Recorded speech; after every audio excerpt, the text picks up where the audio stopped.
Mainit ang hapon na yun. Pakiramdam ko, pati kaluluwa ko inuupos sa tindi ng araw. Bit-bit yung bag kong mabigat at lalamunan kong tuyong-tuyo. Ang tanging nasa isip ko ay tubig. Isang baso lang sana ng malamig na tubig. Sapat na para maibsan ang init at pagod ko. Pero hindi tubig ang dumating. Kundi siya. Si June. Nasa waiting shed ako. Naghihintay ng jeep nang biglang may tumabi sa akin. May dalang bote ng malamig na tubig. May butil pa ng hamog sa gilid. At parang nangaakit ang lamig ng bawat patak.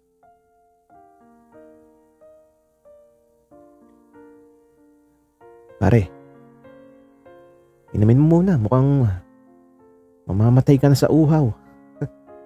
Biro niya sabay abot ng bote. Nagulat ako. Hindi kami magkakilala. Pero sa init ng sandaling yon at sa ngiti niyang parang walang kasamang kapalit, tinanggap ko ang alok. Humigop ako ng malamig na tubig at sa bawat lagok, para bang hindi lang init ang nawala. Pati kaba at bigat ng araw. Salamat, sabi ko. June pala ang pangalan ko, sagot niya. Diretso na parang sanay na makipagkilala. Ako si Abri. Mahina akong tugon. At doon nagsimula ang maikli pero hindi malilimutang biyahe. Magkatabi kami sa jeep. Siya ang laging may kwento. Ako ang laging nakikinig. Sa bawat tawa niya parang may pamatid uhaw sa katahimikan ng mundo ko. Bago siya bumaba, lumingon siya at ngumiti. Tapos sabi niya, "Nice meeting you, Abri. Sana hindi ito yung last time." At doon ko naisip, hindi pala tubig lang ang makakapawi ng uhaw. Minsan, isang tao rin.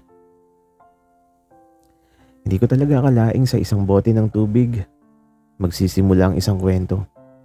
Simpleng alok lang mula sa isang estranghero, pero bakit tila ba may ibang init na gustong pawiin sa puso ko?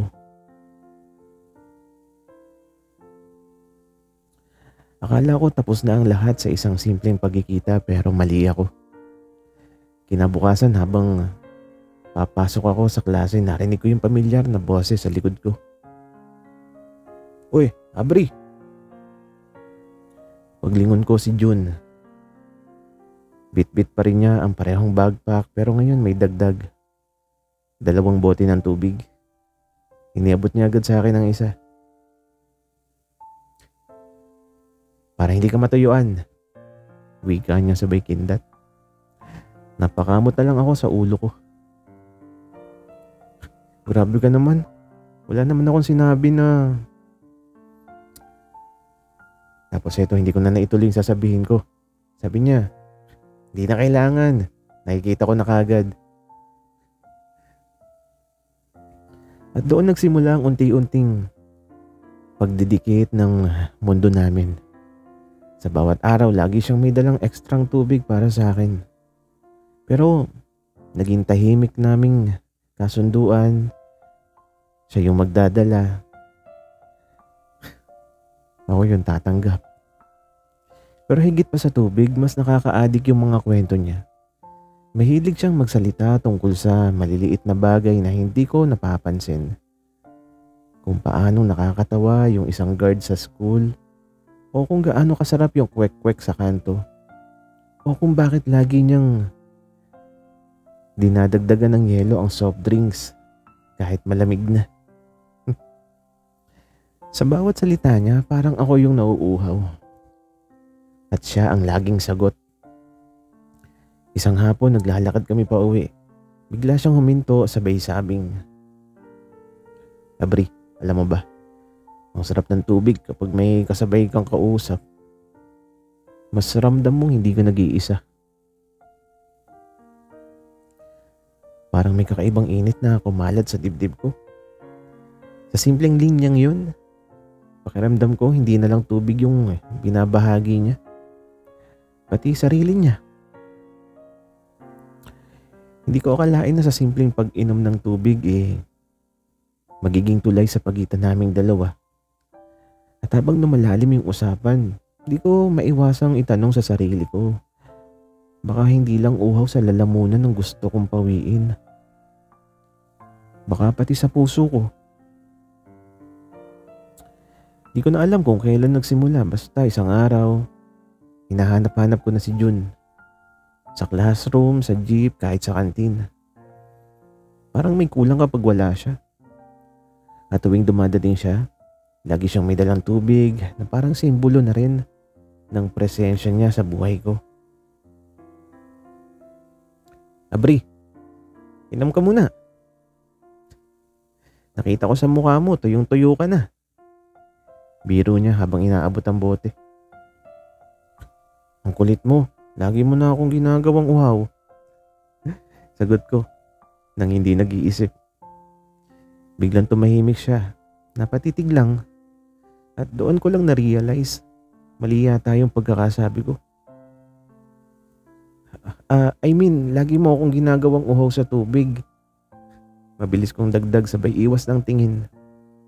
Pero tumawa lang siya. Hindi yung ordinaryong tawa, kundi yung nakakahawang halakhak na parang sinasabi, nahuli kita. Sabi niya, kung ganun, ako na lang palagi ang bahala sa'yo. Hindi ko alam kung init lang ba ng panahon o ako mismo yung nag-iinit. Sa bawat titig niya parang may ibang apoy na hindi kayang pawiin ng malamig na tubig. Pag-uwi namin habang naglalakad kami sa tabi ng kalsada, bigla siyang huminto. Teka Abri, curious lang ako. Lagi kitang binibigyan ng tubig pero kailan mo ba ako i-invite ng soft drinks man lang? Tapos natawa ako. Sige. Wika ako. Tapos sabi niya, para naman maramdaman kong may effort ka rin. Napakamot ako sa noo. Pero sa loob-loob ko, hindi tubig o soft drinks ang gusto kong ibigay sa kanya, kundi oras. At baka pati puso ko. Minsan iniisip ko baka hindi lang ako nauuhaw sa malamig na inumin. Baka nauuhaw na rin ako sa presensya niya. At kung totoo man yun, delikado na ako. Aaminin ko na sanay na ako na si Jun ang laging nasa tabi ko. Parang automatic na lagi siyang may dalang tubig para sa akin. Lagi siyang may kwento at lagi siyang handang makinig sa mga walang kwenta kong reklamo sa buhay. Pero isang araw, biglang nagbago yung routine. Habang naglalakad ako papasok sa campus, nakita ko siya. Pero hindi ako ang nilapitan niya. Isang kaklase naming babae, si Lian. May hawak siyang folder at si Jun naman nakangiti habang inaabot yung bote ng tubig. Uy, uminom ka muna. Ang init ngayon. Sabi ni Jun sa kanya. Parang biglang natuyo yung lalamunan ko. Ako yung nakatayo sa gilid. Ako yung sanay na binibigyan. Pero ibang tao ang nakatanggap. Nang lumapit siya sa akin, normal lang yung tono niya. Sabi niya, Abri, ayos ka lang? Eto may isa pa akong dala para sa'yo. Tinanggap ko pero hindi ako makangiti. Sabi ko, dami mo palang inaabutan ng tubig. Sabay irap na hindi ko namalayan. Tapos natawa lang siya. Seloso? Wika niya. Bigla ako natahimik. Ano? Hindi ah. Bakit naman ako magsiselos? Wika ako. Sabi niya, relax ka lang. Sabay tapik sa balikat ko. Ikaw pa rin yung una kong inaiisip kapag may dala akong tubig. Wika niya. Parang may kung anong gumaan sa dibdib ko pero di ko na pinakita. Uminom na lang ako ng malalim, sabay sabing, ewan ko sa'yo. At sa bawat lago ko, ramdam ko na hindi tubig yung pumapawi ng init, kundi siya. Hindi ko alam kung bakit ako naiinis, hindi ko rin alam kung bakit gumagaan yung loob ko nung sinabi niyang ako pa rin ng una. Pero isang bagay ang sigurado, hindi na basta tubig yung gusto ko mula kay Jun. Gusto ko, ako lang. Simula nung araw na nakita ko si Jun na nag-aabot ng tubig kay Lian, hindi ko maiwasang sumimangot. Kahit pa sinabi niyang ako pa rin ang una niyang naiisip, may kirot pa rin. Kaya nung sumunod na araw, sinadya akong umiwas. Hindi ko siya sinabayan sa jeep. Hindi rin ako sumasagot sa mga tanong niya. Nagtataka siya, ramdam ko, pero pinili kong manahimik. Abri, may problema ba? Tanong niya habang naglalakad kami sa hallway. Wala. Sigurado ka? Oo nga. Pero halata sa boses ko, halata rin sa mukha niya na hindi siya kumbinsido. Kinagabihan pauwi na ako. Naglalakad mag-isa. Bigla siyang sumulpot.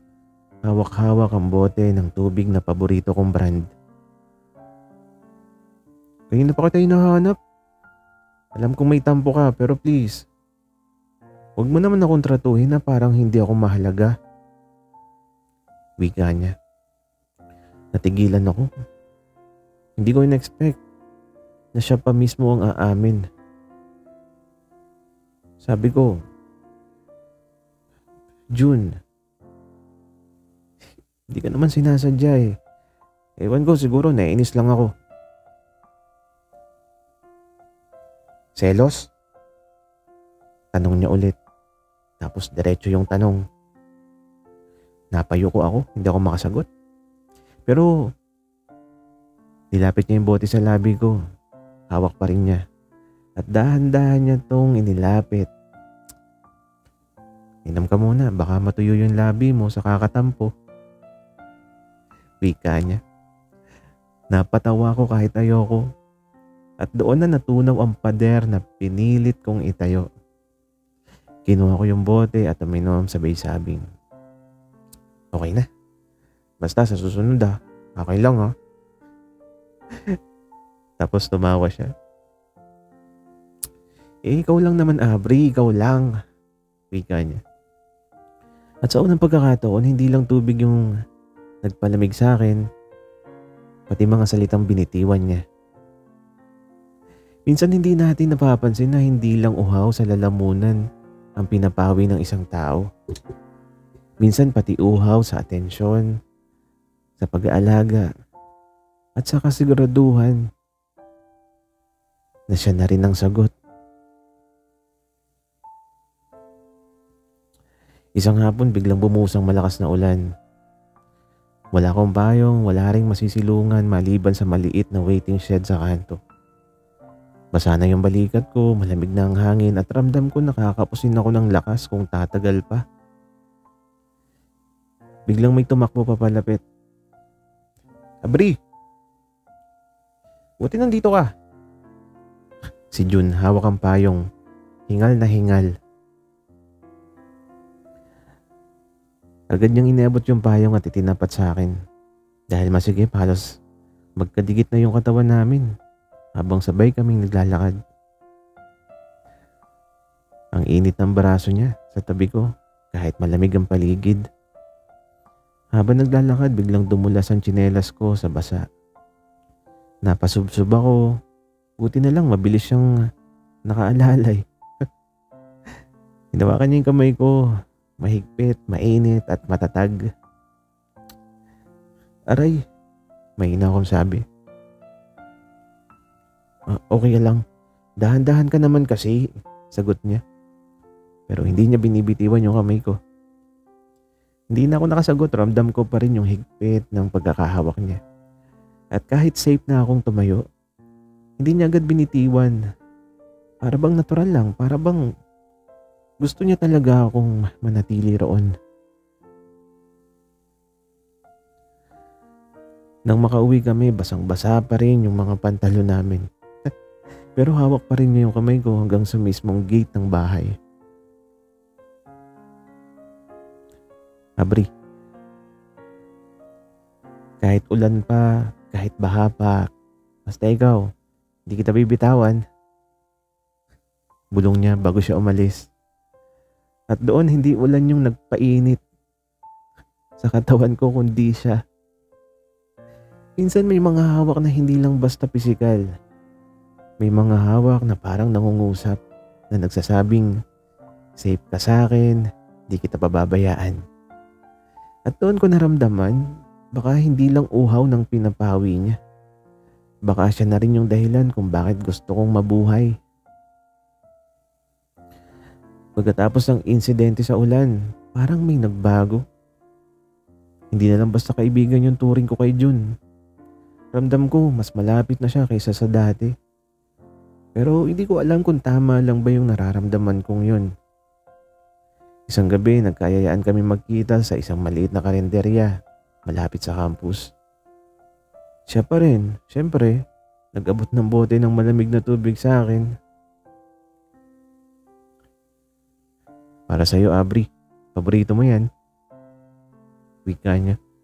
Habang kumakain kami ng pares, bigla siyang natahimik.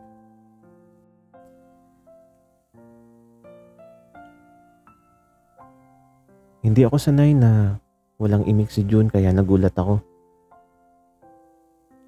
Jun, may problema ba? Tanong ko. Sandali siyang nag-isip bago sumagot. Alam mo, Abri, hindi ko to madalas na sinasabi kahit kanino pero sa'yo, ewan ko ba, parang gusto kong sabihin. Nanlamig yung kamay ko, hindi ko alam kung anong klaseng lihim yung sasabihin niya. Alam mo, kung bakit lagi ako may dalang tubig? Tanong niya. Sagot ko naman, kasi maalaga ka. Pilit kong sagot na parang nagbibiro. Umiling siya. Sabi niya, kasi nung bata pa ako, may sakit ako. Lagi akong dehydrated, madaling himatayin. Kaya simula nun, hindi ako pwedeng walang tubig. At dahil doon natuto akong magbigay din sa iba. Kasi alam ko yung pakiramdam ng uhaw na walang may inom. Wika niya. Napatitig ako sa kanya. Ngayon ko lang nakita ang seryosong side ni Jun. Hindi siya nakatawa, hindi rin siya nagbibiro. Totoo lahat ng lumalabas sa bibig niya. Sabi pa ni Jun, kaya siguro tuwing binibigyan kita ng tubig, iba yung pakiramdam ko. Hindi lang dahil siguro gusto kong mawala yung uhaw mo, kundi dahil gusto kong malaman mo na hindi ka nag-iisa. Parang may kung anong kumurat sa dibdib ko at doon ko napagtanto. Baka hindi lang tubig yung inaalok niya sa akin. Baka puso na rin niya. Lahat tayo may uhaw hindi lang sa tubig, kundi sa pag-unawa, sa presensya, at sa taong tatanggap sa atin kahit anong kwento yung nakaraan. At sa gabing yun, unti-unti kong naiintindihan na si Jun, hindi lang basta pamatid uhaw. Baka siya na rin yung sagot sa tagtuyot ng puso ko. Pagkatapos ng gabing ipinagtapat ni Jun ang sikreto niya tungkol sa tubig, hindi na maalis sa isip ko yung mga sinabi niya. Ramdam ko, mas naging malapit pa kami, Parang bawat galaw niya mas binibigyan ng kahulugan ko. Isang hapon, nasa library kami. Tahimik ang paligid. Puro lang mga kaluskos ng papel at tiktak ng ballpen ang maririnig mo. Bigla siya nag-slide ng bote ng tubig papunta sa harap ko. Abri, inumin mo. Kita ko sa mata mo, nauuhaw ka na. Wika niya. Napangiti ako. Sabi ko, bakit ba lagi mong alam kung kailan ako nauuhaw?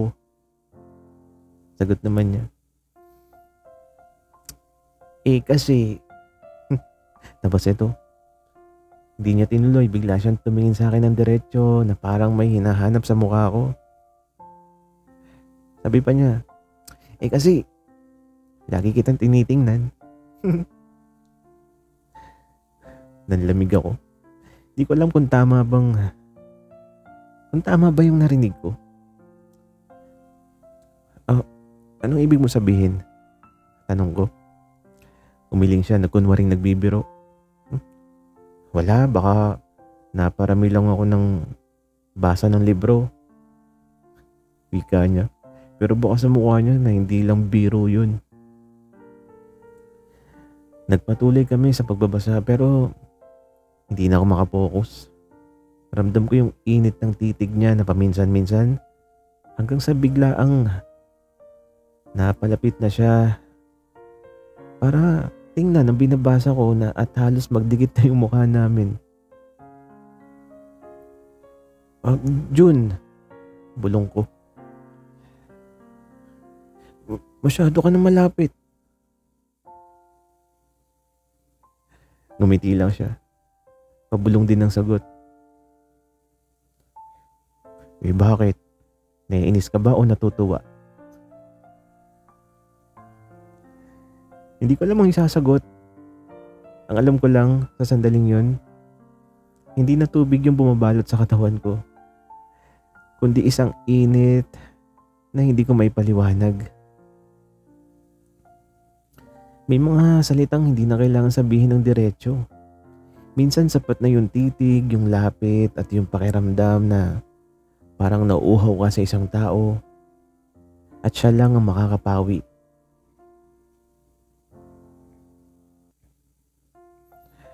Pagkatapos ng library incident, hindi na ako mapakali. Lalo kong napapansin si June, bawat titig niya, bawat biro, bawat abot ng bote ng tubig. Para akong nauuhaw sa presensya niya araw-araw. Isang gabi, nagkayayaan kami maglakad sa tabi ng daan. Walang jeep, walang ingay. Tanging mga ilaw lang ng poste at malamig na hangin ang kasama namin. May dala pa rin siyang tubig, syempre. Abri, tawag niya habang inaabot ang bote. Salamat, sagot ko sabay inom. Pero nung ibabalik ko na sana, hindi niya kinuha agad. Bagkus, hawak pa rin niya yung bote at dahil doon, magkadikit yung kamay namin. Matagal, hindi niya binitawan. Hindi ko na rin inalis.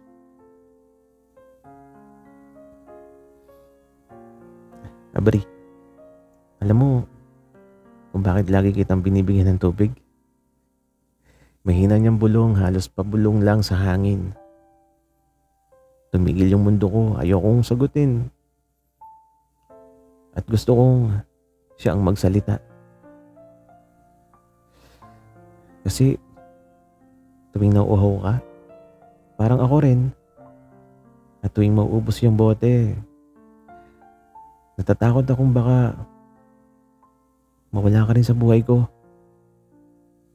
Wika niya. Di ko alam yung gagawin. Parang gusto kong tumawa, umiyak, sumigaw, sa kilig ng sabay-sabay. Kaya ang nagawa ko lang hawakan din yung kamay niya ng mahigpit. Jun, hindi mo na kailangang magdala palagi kasi kahit wala kang tubig, ikaw pa rin yung pamatid uhaw ko. Sagot ko habang nanginginig yung boses. Nagkatinginan kami, matagal, totoo. Walang ibang tao sa paligid at sa unang pagkakataon, wala na ring bote sa pagitan namin. Kami na lang.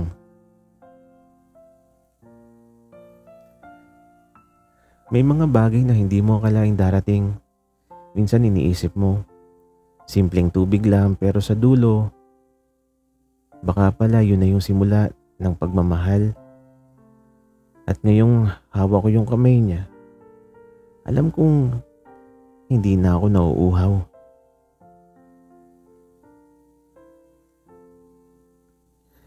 Ilang araw na rin mula nung gabing hinawakan niya yung kamay ko. Simula nun hindi na kami bumitaw. Hindi lang pisikal kundi pati emosyonal. Para bang naging mas malinaw yung lahat. Kung bakit palagi siyang may dalang tubig. Kung bakit lagi niya akong inaalala. At kung bakit ang tibok ng puso ko tuwing andyan siya. Isang hapon nagkayayaan na pumunta sa rooftop ng school. Doon kami naupo, nakatanaw sa mga ulap na dahan-dahang nagiging kulay kahel. Siyempre may dala na naman siyang 2 bote ng malamig na tubig.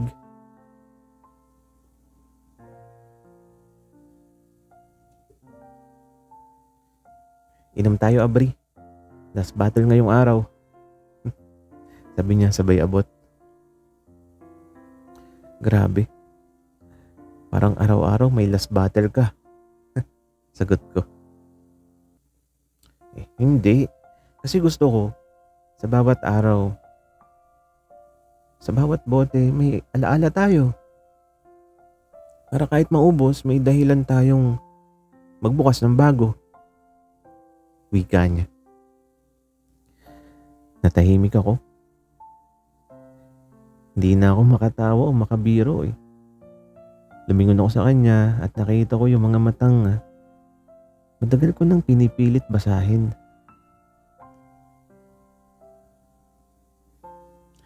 Jun. Hindi ko alam kung paano ko sasabihin pero salamat. Dahil hindi lang uhaw sa lalamunan yung pinawi mo. Pati yung tagtuyot sa puso ko. Mahina akong sabi. Ngumiti siya. Yung ngiti niyang paborito ko. At bago pa ako makapag-isip, marahan niyang inilapit ang mukha niya. Hindi halik agad pero sapat na para maramdaman ko yung init ng hininga niya. Sapat para maging totoo yung lahat. Abri, hindi mo na kailangan maghintay ng tubig. Kasi simula ngayon, ako na yung kasama mo. Kahit tuyo, kahit baha. Bulong niya sa akin. At sa huling sikat ng araw, naglapat ang labi namin.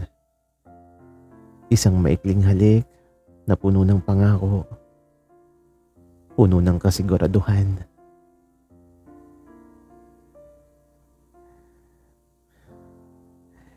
May mga uhaw na tubig lang ang katapat. Pero may mga uhaw din na tao lang ang makakapawi. Ang tamang tao sa tamang oras. At sa dulo ng lahat, natutunan kong hindi pala ako naghahanap ng tubig. Kundi ang hinahanap ko, si Jun. Ang naging pamatid uhaw ng puso ko. Sana nagustuhan niyo ang aming kwento.